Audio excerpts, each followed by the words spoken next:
Hurmatli vatandoshlar, yurtimizda joriy yilning 1-martidan 31-martiga qadar Milliy qadriyatlar oyligi aksiyasiga start berildi.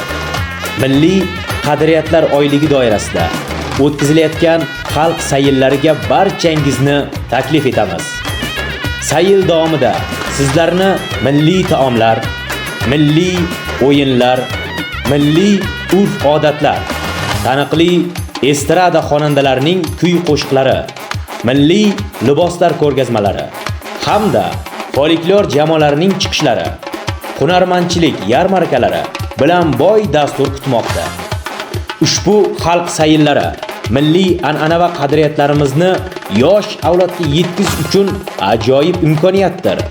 Elimizga xos mehr-oqibat va do'stlik muhitida birlashib qadriyatlarimizni nishonlaylik. Barchangizni xalq sayillariga taklif qilamiz.